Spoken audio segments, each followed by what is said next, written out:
Presidente. Começo por cumprimentar o Sr. Dr. José Manuel Silva Rodrigues, dar as boas-vindas a esta comissão. E a primeira pergunta que eu lhe queria, eu vou-me concentrar apenas na Carris, como tem acontecido nas intervenções anteriores, e nos 4 SWOPs que foram contratados pela Carris. E a primeira pergunta é sobre a estratégia que a Carris privilegiava na contratação destes 4 SWOPs. E pergunto se privilegiava uma estratégia de contratação de SWOPs complexos, tóxicos, que permitiam obter ganhos a curto prazo à custa de custos colossais no futuro. Respondeu à minha questão nos primeiros 3 segundos, dizendo que não adotou essa estratégia. Pois bem, a análise da documentação que foi recebida nesta comissão não corrobora esta sua resposta. E, portanto, vamos analisar, e por escassa, manifesta falta de tempo da minha parte, só disponho de 8 minutos, apenas um SWOP, aquele que acumulou mais perdas, um SWOP Snowball, com subjacente de 90 milhões de euros, classificado no relatório do IGCP, dossiê Santander, como sendo nível de risco máximo, nível 8, numa escala de 1 a 8, e que a 30 de junho de 2012 acumulava perdas de 43 milhões de euros. No dia 6 de novembro de 2006, por e-mail, o Banco Santander apresentou uma proposta à Carris, que continha 6 possibilidades de SWOPs.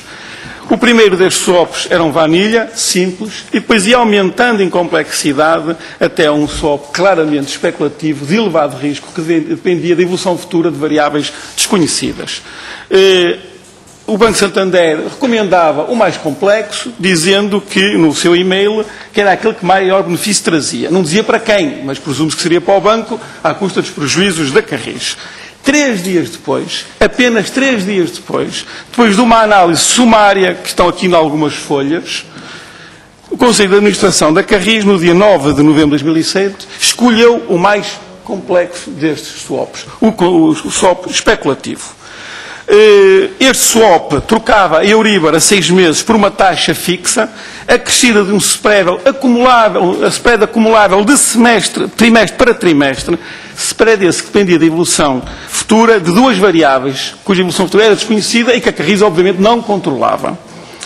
Portanto, este SWOP permitia à contratação obter ganhos imediatos à custa de um risco colossal de que as tais barreiras de que já falou exaustivamente fossem ultrapassadas. Mas os ganhos eram imediatos, porque trocava a Euribor, que no momento era cerca de 3,7%, por uma taxa inicial de 1,8%, mas à custa, digo, de riscos colossais. Portanto, eu penso que este exemplo e a escolha feita pelo Conselho de Administração 3 dias depois de receber este menu do Santander prova que a estratégia seguida pelo Conselho de Administração era uma estratégia que privilegiava o risco e a especulação para obter ganhos imediatos à custa de riscos futuros. Eu pedi-lhe que esclarecesse porque é que a Carris escolheu este SWOP, o 6º desta lista que lhe foi oferecida.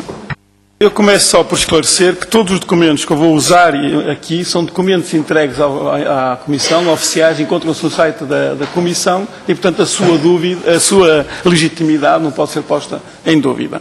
Relativamente, tem que corrigi-lo, quando disse que teve tempo para analisar. Não teve, porque há um e-mail do dia anterior, relativamente aos 4 primeiros SWOPs, a dizer amanhã irem enviar pela manhã mais 2 SWOPs. Portanto, estes 2 surgiram apenas no dia 6 de novembro de 2006 e a decisão foi tomada no dia 9 de novembro de 2006. Portanto, no máximo terão tido 3 dias para analisar os 2 últimos SWOPs. O mesmo já não se passa relativamente aos iniciais, que tinham sido discutidos até em reuniões que são referidas nestes e-mails. Relativamente ao risco e às vantagens e desvantagens, o SWOP contratado começava com uma taxa de 1,5%. Seria capaz de informar a Comissão de qual é a taxa atual que está a ser paga por este SWOP? Eu repito a minha pergunta. O SWOP que foi contratado tinha uma taxa inicial de 1,85%. Pode informar qual é a taxa ou a taxa que será paga no próximo dia 16 de setembro de 2013?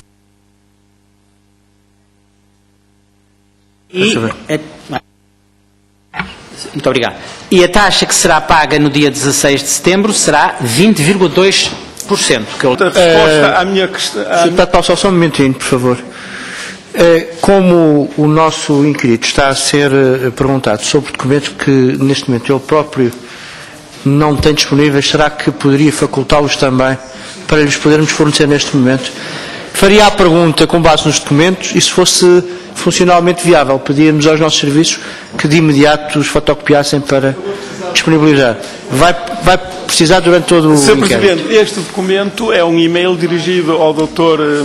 Sousa Bentes e isto é o anexo a este e-mail e que foram remetidos pela Carris à Comissão de Inquérito. Está no site, mas não está aqui neste momento na disponibilidade do interlocutor. São documentos que vêm da própria Carris que eu estou a Sr. Deputado Paulo Sá, Mas com certeza... Sr. Deputado,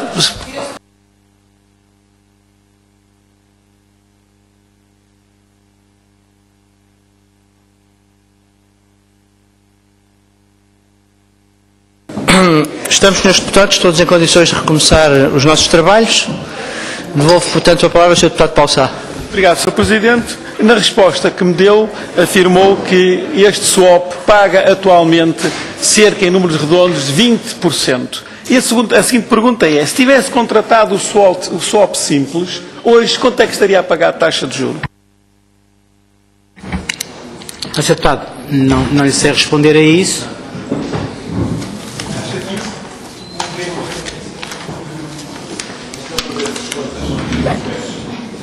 Os 3,86. Sim.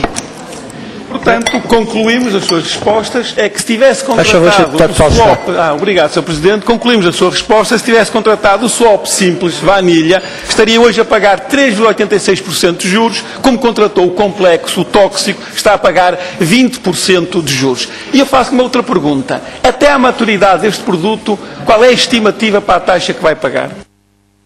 Acrescentar que este swap é um snowball, por isso, independentemente da evolução futura dessas taxas que estão aí projetadas, qualquer que seja o cenário, no mais risonho e cor-de-rosa possível, esta taxa nunca descerá abaixo dos 20%. Mas se o cenário se mantiver, uma estimativa que se consta da informação que dispomos, aponta para setembro de 2016 uma taxa de 37,99%. Números redondos, 38%. Atualmente 20%, até setembro de 2016, 38%. É este o preço da contratação de um swap especulativo que apostava numa determinada variação futura de indexantes que não se veio a verificar. Mas queria pronunciar-me ainda e questioná-lo sobre a qualidade da decisão do Conselho de Administração tomada no dia 9 de novembro de 2006.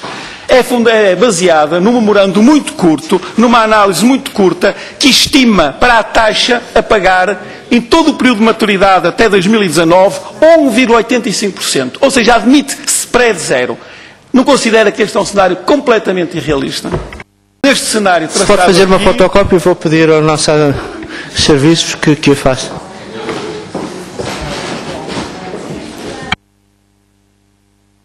Creio que neste caso é possível prosseguir? Não, eu prefiro suspender.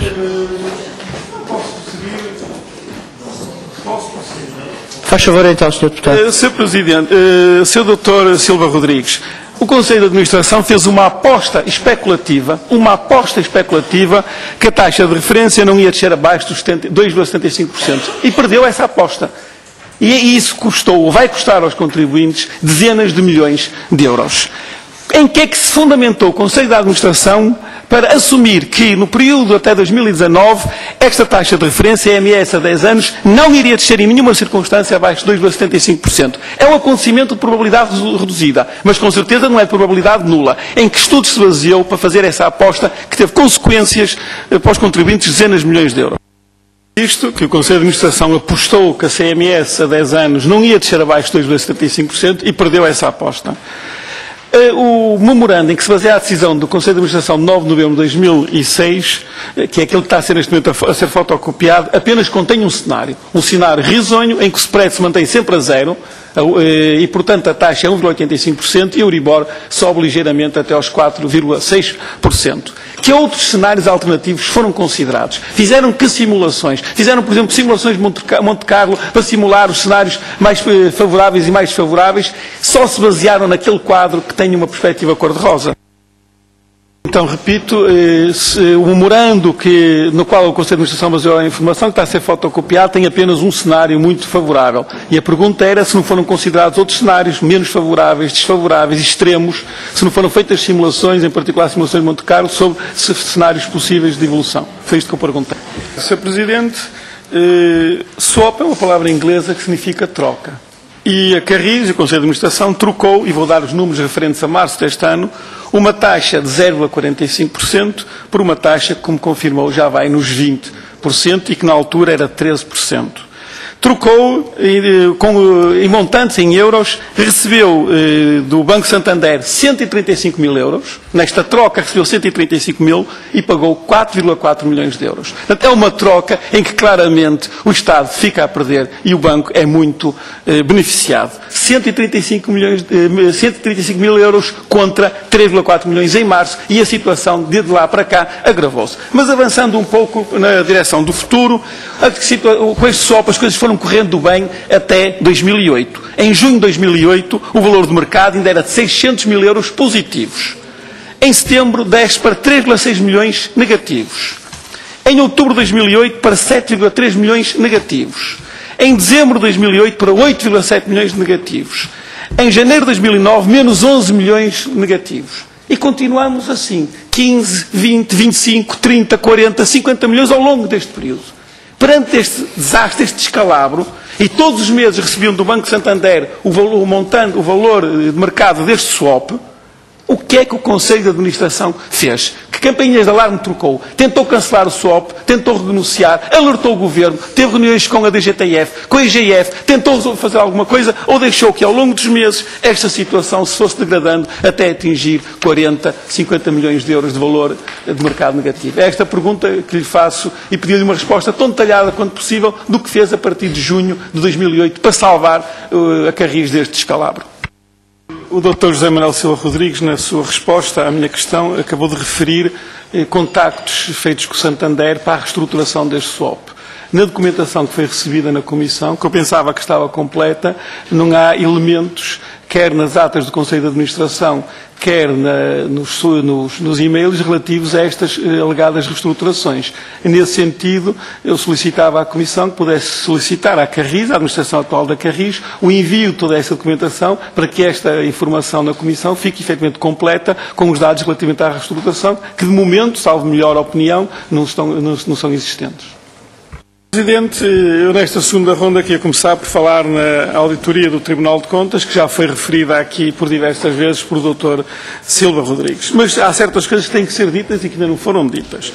Primeiro, o Tribunal de Contas conclui nesta auditoria recente que os custos financeiros suportados pela Carris ameaçam a sustentabilidade financeira da empresa. O agravamento dos custos financeiros deve-se, em particular, e cito, a perdas avultadas nos contratos swap. Estes custos financeiros eram, em 2011, de 51,3 milhões de euros. Estou a citar o do relatório do Tribunal de Contas. Representando, continuando a citar, 63% das vendas e serviços prestados pela empresa Carris. De 2010 para 2011, os custos financeiros cresceram 68,8%. Tudo isto extraído do relatório do Tribunal de Contas. Mas enquanto os custos financeiros iam aumentando ao longo dos anos, a Carris, como já referiu, e penso com orgulho, injustificado, na minha opinião, reduziu os custos operacionais. E o Tribunal de Contas também identifica as causas desta redução, onde foi feita esta redução. Primeiro, redução da oferta de serviços, e está lá até quantificado ao quilómetro como é que se fez esse decréscimo de redução de serviços, e a redução das despesas com salários dos trabalhadores também se encontra quantificado no relatório do Tribunal de Contas. Em particular, de 2010 para 2011, ordenados e salários de trabalhadores diminuíram de 41 para 37 milhões, as remunerações adicionais de 11,5 para 8, as refeições sociais diminuíram em 200 mil euros. O Tribunal de Contas quantifica todos estes dados. Portanto, a redução dos custos operacionais, que tanto se orgulha, foi feita à custa da oferta dos serviços, sacrificando, prejudicando os utentes, e à custa da redução dos direitos e dos salários dos trabalhadores. E pergunta-se, e estes ganhos, estas poupanças conseguidas à custa dos utentes dos trabalhadores, para onde é que foram? A resposta, sabemos-la bem, mas o Tribunal de Contas também a dá. Conclusão número 38 do relatório do Tribunal de Contas, e cito: os resultados operacionais foram, todavia, absorvidos pelos custos financeiros que a empresa teve que suportar. Ora, aqui está. A sua gestão sacrificou os utentes reduzindo serviços, sacrificou os trabalhadores retirando direitos e salários e transferiu essas verbas poupadas integralmente, e não chegam, de acordo com o Tribunal de Contas, para os bolsos dos banqueiros. O Tribunal de Contas é taxativo e demonstra nesse relatório: os resultados operacionais foram integralmente absorvidos pelos custos financeiros das empresas. Temos então aqui um processo de fluxos financeiros dos utentes e dos trabalhadores para o banco dos banqueiros. É isto que nós vemos, essencialmente, quando olhamos para o relatório do Tribunal de Contas e para a atividade da administração desta empresa Carris. Um segundo tema, perdas potenciais versus perdas reais. Tem tentado insistir que as perdas são potenciais, podem não se materializar. Isso não é simplesmente verdade. Eu já dei um exemplo e posso dar mais, que já há perdas reais. Referi aqui, e insisto, no dia 15 de março foi pago um cupão e a Carris entregou ao Grupo Santander 3,3 milhões de euros. Em junho tornou a pagar uma quantia deste montante. No próximo dia 16 de setembro irá tornar a pagar. Em dezembro continuará a pagar. Em março do próximo ano e sempre a uma taxa que no mínimo será, como confirmou hoje aqui, 20%. Porque o swap contratado era um swap tóxico em que a taxa aumenta, mas nunca diminui, independentemente do que venha a acontecer no mundo a partir de agora. E estes gastos, estes fluxos financeiros negativos, não são perdas potenciais, são perdas reais que estão a ser pagas pelos contribuintes. Acho que para concluir, Sr. Eu vou concluir para dizer, e várias vezes repeti uma ideia que eu discordo, que se não tivessem feito nada seria melhor. Se não tivessem feito nada, estaria a pagar aqui a Euribor a 6 meses, que atualmente andará a menos de 1%, 0,5%. Mas como contratou aquele swap, fez aquela troca, passou a pagar, neste momento, 20% e isso irá continuar a aumentar. É este diferencial que justifica as perdas que aqui foram enunciadas. Por fim, e para terminar mesmo, eu já coloquei aqui uma questão, mas penso que a resposta não foi satisfatória. A partir de junho de 2008, as perdas potenciais dispararam, começaram a crescer. 1 milhão, 2 milhões, 5 milhões, 10 milhões, 14 milhões. Concluir, em resultado, concluo, do cenário excepcional que está traçado ali naquele quadro. Um cenário excepcional de queda a pique das taxas de juro implicava medidas excepcionais por parte do Conselho de Administração para conter esta sangria. Que medidas excepcionais foram essas? Eu pedia mais uma vez para as enunciar detalhadamente. Muito obrigado.